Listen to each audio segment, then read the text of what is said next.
आकाशवाणी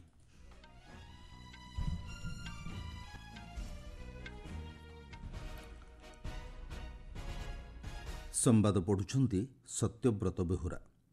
आजिठारु उत्तर प्रदेश को 2 दिनिया गस्तरे जाई विभिन्न कार्यक्रम रे जोगदेबे राष्ट्रपति। ट्रेन छाड़िबार 8 घंटा पूर्वरु संरक्षण तालिका प्रस्तुति लगी रेलमंत्री निर्देश। कोलकाता गणदुष्कर्म घटना स्वतंत्र तदंतकारी दलर सदस्य संख्या 9 को वृद्धि। देशर 3टी आईआईटी और आईआईएम एवं अलीगढ़ विश्वविद्यालय समेत 89टी शिक्षा प्रतिष्ठान को रैगिंग निरोधी नोटिस जारी। एवं प्रथम भारतीय भावे वर्ल्ड टूर टाइटल हासिल कले बैडमिंटन खेलाड़ी आयुष शेट्टी। राष्ट्रपति द्रौपदी मुर्मू आजिठारु उत्तर प्रदेश को 2 दिनिया गस्तरे जिबे।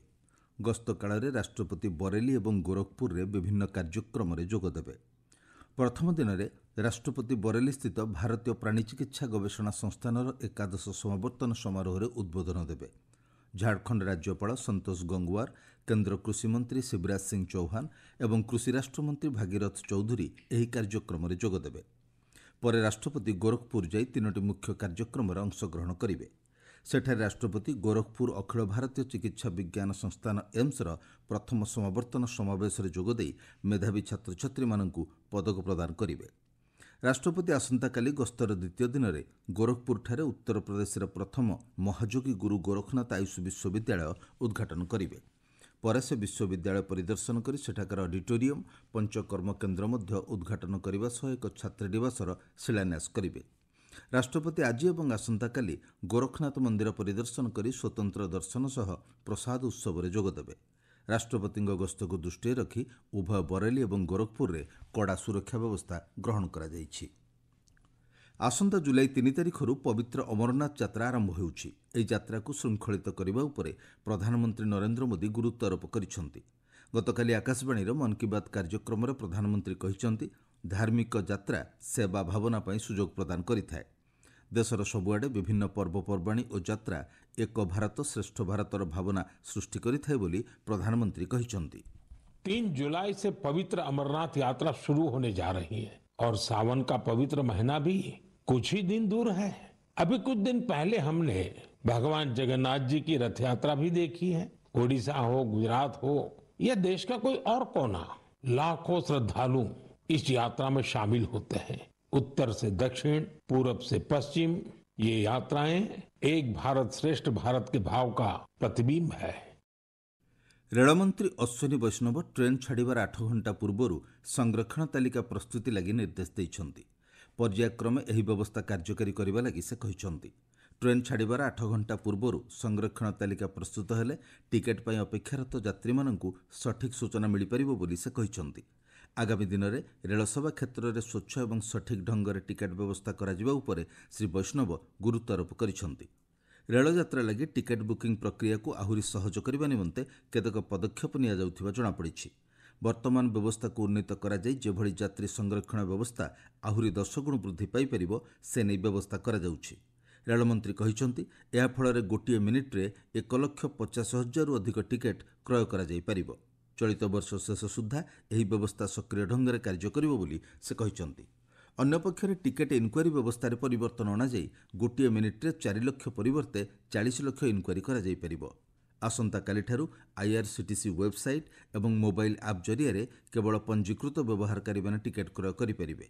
जुलाई मास शेष सुधा तत्काल टिकेट बुकिंग क्षेत्र में ओटीपी आधारित व्यवस्था करा जिवो बोली श्री वैष्णव कहिसेंति।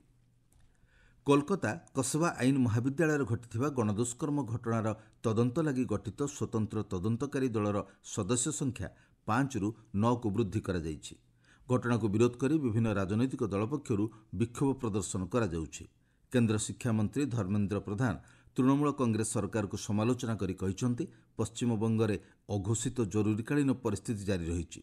अन्य पक्षरे विरोधी बीजेपी नेता शुभेन्दु अधिकारी कहिसेंति ममता बानर्जी शासन में पश्चिमबंगर महिला और झील मैंने सुरक्षित नाहांती। आपण माने संवाद शुणुछंती आकाशवाणी। देशर 3टी आईआईटी, 3टी आईआईएम और अलीगढ़ विश्वविद्यालय समेत ଅଣାନବେଟି ଶିକ୍ଷା ପ୍ରତିଷ୍ଠାନକୁ ର୍ୟାଗିଂ ନିରୋଧୀ ନିୟମ ଅନୁଯାୟୀ ଜବାବ ଦେବାକୁ ବିଶ୍ୱବିଦ୍ୟାଳୟ ଅନୁଦାନ ଆୟୋଗ ୟୁଜିସି ନିର୍ଦ୍ଦେଶ ଦେଇଛି। ୟୁଜିସି ସମ୍ବନ୍ଧିତ ସମ୍ପୃକ୍ତ ଅନୁଷ୍ଠାନଗୁଡ଼ିକର ଛାତ୍ରଛାତ୍ରୀମାନଙ୍କଠାରୁ ଏ ସମ୍ପର୍କିତ ଅଣ୍ଡରଟେକିଂ ଜମା କରିବା ଲାଗି ନିର୍ଦ୍ଦେଶ ଦିଆଯାଇଛି। ଦେଶର ସମସ୍ତ ଉଚ୍ଚ ଶିକ୍ଷାନୁଷ୍ଠାନକୁ 2009 ୟୁଜିସି ର୍ୟାଗିଂ ନିରୋଧୀ ନିୟମ ପାଳନ କରିବା ଲାଗି ୟୁଜିସି ପକ୍ଷରୁ କଡ଼ାକଡ଼ି ଭାବେ ନିର୍ଦ୍ଦେଶ ଦିଆଯାଇଥିବା ଜଣାପଡ଼ିଛି। ଆଇଆଇଟି ବମ୍ବେ, ଖଡ଼ଗପୁର, ପାଲକଡ ଏବଂ ହାଇଦ୍ରାବାଦ ଓ ବମ୍ବେ, ରୋହତକ ଓ ତିରୁଚିରାପଲ୍ଲୀ ଆଇଆଇଏମ୍ ଓ ରାୟବରେଲୀ ଏମ୍ସ ଏବଂ ଦିଲ୍ଲୀ, ଆନ୍ଧ୍ରପ୍ରଦେଶ ଓ ହରିୟାଣାର 3ଟି ଜାତୀୟ ସ୍ତରୀୟ ପ୍ରତିଷ୍ଠାନ ୟୁଜିସି ନିୟମକୁ ଅବମାନନା କରିଥିବା ଜଣାପଡ଼ିଛି। ସ୍ୱରାଷ୍ଟ୍ରମନ୍ତ୍ରୀ ଅମିତ ଶାହା କହିଛନ୍ତି 2030 ମସିହା ସୁଦ୍ଧା ଦେଶରେ ହଳଦୀ ରପ୍ତାନୀ ପରିମାଣ $1 ମିଲିୟନ ମୂଲ୍ୟରେ ପହଞ୍ଚିବ। ଗତକାଲି ତେଲେଙ୍ଗାନାର ନିଜାମାବାଦଠାରେ ଆୟୋଜିତ କୃଷକ ସମ୍ମିଳନୀରେ ଯୋଗଦେଇ ଶ୍ରୀ ଶାହା କହିଛନ୍ତି ଉତ୍ତମ ଗୁଣବତ୍ତା ସମ୍ପନ୍ନ ହଳଦୀ ଉତ୍ପାଦନ ସତ୍ତ୍ୱେ ଚାଷୀମାନେ ଉପଯୁକ୍ତ ମୂଲ୍ୟ ପାଉନାହାନ୍ତି। ଜାତୀୟ ହଳଦୀ ବୋର୍ଡ ମାଧ୍ୟମରେ ଚାଷୀମାନଙ୍କୁ ହଳଦୀ ଉତ୍ପାଦନ ନିମନ୍ତେ ନୂତନ ପ୍ରଯୁକ୍ତିବିଦ୍ୟା ଏବଂ ଦକ୍ଷତା ସମ୍ପନ୍ନ କରିବା ନିମନ୍ତେ ଲକ୍ଷ୍ୟ ରଖାଯାଇଛି। भारत भर के करोड़ों किसान और विशेषकर तेलंगाना के हल्दी के खेती करने वाले सभी किसानों की 40 साल से मांग थी कि राष्ट्रीय हल्दी बोर्ड बनाया जाए। आज मोदी जी ने इसको विधिवत रूप से पूरा करने का काम किया। ଏହି ଅବସରରେ ଶ୍ରୀ ଶାହା କହିଛନ୍ତି ମାଓବାଦୀମାନଙ୍କ ସହ କୌଣସି ପ୍ରକାର ସାଲିସ କରାଯିବ ନାହିଁ। ଆଦିବାସୀ, ପୋଲିସ ଓ ସୁରକ୍ଷା କର୍ମଚାରୀମାନଙ୍କୁ ହତ୍ୟା କରୁଥିବା ମାଓବାଦୀମାନଙ୍କ ସହ ଆଲୋଚନାର କୌଣସି ପ୍ରାସଙ୍ଗିକତା ନାହିଁ ବୋଲି କହିବା ସହ ସେମାନଙ୍କୁ ଅସ୍ତ୍ରଶସ୍ତ୍ର ତ୍ୟାଗ କରି ସମାଜର ମୁଖ୍ୟ ସ୍ରୋତରେ ସାମିଲ ହେବା ଲାଗି ଶ୍ରୀ ଶାହା ଆହ୍ୱାନ ଦେଇଛନ୍ତି। 2026 ମାର୍ଚ୍ଚ 31 ସୁଦ୍ଧା ଭାରତକୁ ମାଓମୁକ୍ତ କରାଯିବ ବୋଲି ଶ୍ରୀ ଶାହା ଦୃଢ଼ୋକ୍ତି ପ୍ରକାଶ କରିଛନ୍ତି। सारे लोग हथियार छोड़ दो और सरेंडर करो, मगर सरेंडर नहीं करेंगे तो हमने तय किया है 31 मार्च 2026 के पहले इस देश से नक्सलवाद को हम समाप्त कर देंगे। हमारी सरकार का नीति है जिनके हाथ में हथियार है उनसे कोई बातचीत नहीं होगी। ଲୋକସଭା ବାଚସ୍ପତି ଓମ୍ ବିର୍ଲା ଆଜି ଧର୍ମଶାଳା ତପୋବନଠାରେ ରାଜ୍ୟଗୋଷ୍ଠୀ ସଂସଦୀୟ ସଂଘ ସିପିଏର ଜୋନ୍ 2 ବାର୍ଷିକ ସମ୍ମିଳନୀ ଉଦ୍ଘାଟନ କରିବେ। ଏହି ଜୋନ୍ରେ ଦିଲ୍ଲୀ, ହରିୟାଣା, ହିମାଚଳ ପ୍ରଦେଶ, ଜମ୍ମୁ କାଶ୍ମୀର ଏବଂ ପଞ୍ଜାବ ଅଛନ୍ତି। ଗଣତାନ୍ତ୍ରିକ ସଂସ୍ଥାନଗୁଡ଼ିକୁ ସଶକ୍ତ କରିବା, ସୁଶାସନ ନିମନ୍ତେ ନବସୃଜନ ପ୍ରକ୍ରିୟାକୁ ସମ୍ପ୍ରସାରିତ କରିବା ଏହି ସମ୍ମିଳନୀର ମୁଖ୍ୟ ଉଦ୍ଦେଶ୍ୟ। ସମ୍ମିଳନୀର ବିଷୟବସ୍ତୁ ରହିଛି ଡିଜିଟାଲ ଯୁଗରେ ସୁଶାସନ, ସମ୍ବଳ ପରିଚାଳନା, ଗଣତନ୍ତ୍ରର ସୁରକ୍ଷା ଏବଂ ନବସୃଜନର ଗ୍ରହଣୀୟତା। ରାଜ୍ୟଗୋଷ୍ଠୀ ସଂସଦୀୟ ସଂଘ ଏକ ବିଶ୍ୱସ୍ତରୀୟ ସଂଗଠନ ଯାହାକି ସମସ୍ତ ସାଂସଦଙ୍କୁ ଏକତ୍ର କରି ସଂସଦୀୟ ଗଣତନ୍ତ୍ରକୁ ସୁଦୃଢ଼ କରିଥାଏ। ଦେଶରେ ଜରୁରୀକାଳୀନ ପରିସ୍ଥିତି ଘୋଷଣାର 50 ବର୍ଷ ପୂରଣ ଅବସରରେ ଭାରତୀୟ ଗଣତାନ୍ତ୍ରିକ ଇତିହାସରେ ଘଟିଥିବା ଘଟଣାକୁ ନେଇ ଦେଶ ତମାମ ଆଲୋଚନା ପର୍ଯ୍ୟାଲୋଚନା ଚାଲିଛି। ଜରୁରୀକାଳୀନ ପରିସ୍ଥିତି ସମୟରେ ଆନ୍ତରିକ ସୁରକ୍ଷା ବ୍ୟବସ୍ଥା ଅଧିନିୟମ ମିସା ଅଧୀନରେ ଗିରଫ କରାଯାଇ ଜେଲ୍ରେ ରଖାଯାଇଥିବା ଲୋକମାନଙ୍କୁ ଏହି ଅବସରରେ ସମ୍ମାନିତ କରାଯାଉଛି। ଜରୁରୀକାଳୀନ ପରିସ୍ଥିତି ସମୟରେ ଘଟିଥିବା ଘଟଣା ଉପରେ ଆଲୋକପାତ କରି ବରିଷ୍ଠ ସାମ୍ବାଦିକ ବଲବୀର ଦତ୍ତ କହିଛନ୍ତି ସେ ସମୟରେ ସରକାର ଲୋକତନ୍ତ୍ରର ହତ୍ୟା କରିଥିଲେ। ଏହାକୁ ବିରୋଧ କରି ହୋଇଥିବା ଆନ୍ଦୋଳନକୁ ଅନ୍ୟ ଏକ ସ୍ୱାଧୀନତା ଆନ୍ଦୋଳନ ବୋଲି ଅଭିହିତ କରି ଶ୍ରୀ ଦତ୍ତ କହିଛନ୍ତି ଭାରତ ଇତିହାସରେ ଏହା ଏକ ବଡ଼ ଘଟଣା ଥିଲା। ଆକାଶବାଣୀର ଦ୍ୱିଭାଷିକ ଫୋନ୍ ଇନ୍ କାର୍ଯ୍ୟକ୍ରମ ପବ୍ଲିକ୍ ସ୍ପିକ୍ରେ ଆଜି ରାତି 9:30ରେ ପ୍ରାରମ୍ଭିକ ପର୍ଯ୍ୟାୟରେ ମାନସିକ ସମସ୍ୟାର ଚିହ୍ନଟ ଓ ଚିକିତ୍ସା ଶୀର୍ଷକ ଆଲୋଚନାର ପ୍ରଚାର କରାଯିବ। ଅଖିଳ ଭାରତୀୟ ଆୟୁର୍ବିଜ୍ଞାନ ସଂସ୍ଥାନର ମାନସିକ ଚିକିତ୍ସା ବିଭାଗର ପ୍ରଫେସର ଡାକ୍ତର ନନ୍ଦ କୁମାର ଆଲୋଚନାରେ ଅଂଶଗ୍ରହଣ କରିବେ। କାର୍ଯ୍ୟକ୍ରମ ସମୟରେ ଶ୍ରୋତାମାନେ ସେମାନଙ୍କର ପ୍ରଶ୍ନ ପଚାରିପାରିବେ। ଏଥିପାଇଁ ସେମାନଙ୍କୁ 011-2342-1050 ଓ 011-2331-4444 ନମ୍ବରକୁ ଡାଏଲ୍ କରିବାକୁ ହେବ। ଏହା ବ୍ୟତୀତ ଶ୍ରୋତାମାନେ 9289094044 ନମ୍ବରକୁ ହ୍ୱାଟ୍ସଆପ୍ ଏବଂ ସାମାଜିକ ଗଣମାଧ୍ୟମ ଏକ୍ସରେ #AskAir ମାଧ୍ୟମରେ ପ୍ରଶ୍ନ ପଚାରିପାରିବେ। ଖେଳ ଖବର। ବ୍ୟାଡମିଣ୍ଟନରେ ପ୍ରଥମ ଭାରତୀୟ ଭାବେ 20 ବର୍ଷୀୟ Ayush Shetty US Open 2025 BFW world tour title ହାସଲ କରିଛନ୍ତି। ସେ ଫାଇନାଲ ମ୍ୟାଚ୍ରେ କାନାଡାର ବ୍ରିଆନ୍ ୟାଙ୍ଗଙ୍କୁ 21-18, 21-13 ପରାସ୍ତ କରିଛନ୍ତି। ମହିଳା ସିଙ୍ଗଲ୍ସରେ ତନ୍ଭୀ ଶର୍ମା ବିଶ୍ୱ ମାନ୍ୟତାପ୍ରାପ୍ତ ବିୱିନ୍ ଝାଙ୍ଗଙ୍କଠାରୁ ପରାସ୍ତ ହୋଇ ରନର୍ସ ଅପ୍ ହୋଇଛନ୍ତି।